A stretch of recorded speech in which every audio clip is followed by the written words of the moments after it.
तो आज हम लोग देखेंगे कैटाबोलिक जो होता है रेस्पिरेशन और फर्मेंटेशन, वो देखते हैं। ठीक है, तो तुम लोगों का पहला है रेस्पिरेशन, और यहाँ पे बहुत ही क्लियरली हम लोग देखेंगे रेस्पिरेशन क्या होता है केमोहेट्रोट्रॉप्स में, और फर्मेंटेशन क्या होता है, कैसे होता है, पूरा प्रोसेस। ओके, तो देखते हैं रेस्पिरेशन क्या होता है और फर्मेंटेशन क्या होता है। रेस्पिरेशन दो टाइप का होता है, एरोबिक होता है और एनारोबिक होता है। ठीक है, तो पहले ये वाला देख लेते हैं, फिर ये चेक करेंगे। तो एनारोबिक रेस्पिरेशन और एरोबिक रेस्पिरेशन क्या होता है, चलो देखते हैं। तो ये जो एनारोबिक रेस्पिरेशन है या फिर एरोबिक है, स्टार्ट वहीं से होता है जहाँ से होना चाहिए। क्या होता है, पहले ऑर्गेनिक जो मॉलिक्यूल होता है, ये जो ऑर्गेनिक मॉलिक्यूल होता है वो ऑक्सीडाइज्ड होता है।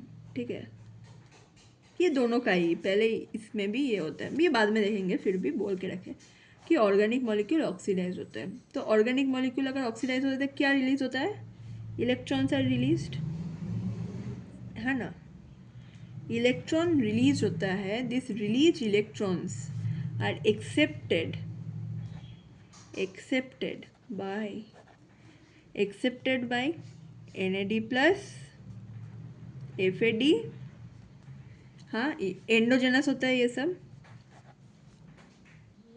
तो ये एक्सेप्टेड होता है NAD प्लस और FAD, इसको एक्सेप्ट करते हैं, ये क्या होता है, एंडोजेनस होता है। ठीक है, अब ये रिड्यूस्ड जो है, ये ऑर्गेनिक मॉलिक्यूल्स, ये रिड्यूस्ड मतलब NADH हो जाएगा, FADH2 हो जाएगा, ये तुम्हारा इलेक्ट्रॉन को रिलीज कर देता है, मतलब ये लेने के बाद ये ले लिया, उसके बाद ये कहाँ पे देता है, transfer to ETC, give to electron transport chain.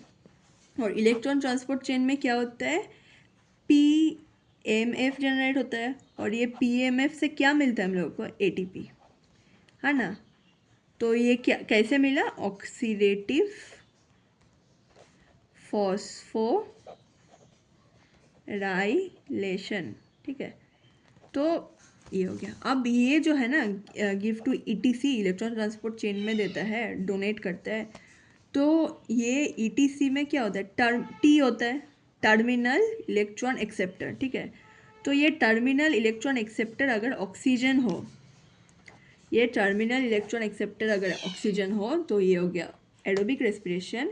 और terminal electron acceptor organic compounds हो, जैसे कि NO3 minus, SO4 2 minus, CO2, Fe3 plus, ये अगर हो, ये अगर टर्मिनल इलेक्ट्रॉन को एक्सेप्ट कर रहा है, तो ये हो गया एनारोबिक। अब देखेंगे फर्मेंटेशन। फर्मेंटेशन में क्या होता है, ये ऑर्गेनिक मॉलिक्यूल ऑक्सीडाइज तो होता है और इलेक्ट्रॉन भी रिलीज होता है सेम, पर ये एक्सेप्ट कौन करता है, एक्सेप्टेड बाय एंडोजेनस, सॉरी, हाँ ये था एक्सोजेनस ऑब्वियसली, और ये एंडोजेनस मतलब उस प्रोसेस का ही एक्सेप्ट करते हैं, मतलब वो जैसे कि पाइरूवेट साइकिल हो, तो वो कैटाबोलिक पाथवे में से ही एक्सेप्ट होता है एंडोजेनस ये। तो ये जो एंडोजेनसली एक्सेप्ट करता है, तो कोई ये सब प्रोसेस नहीं होता है, तो एंडोजेनसली एक्सेप्ट होता है, तो वही हो गया फर्मेंटेशन। तो ये हो गया तुम्हारा पूरा केमोहेट्रो टॉपिक का कैटाबोलिज्म प्रोसेस। ठीक है, थैंक यू।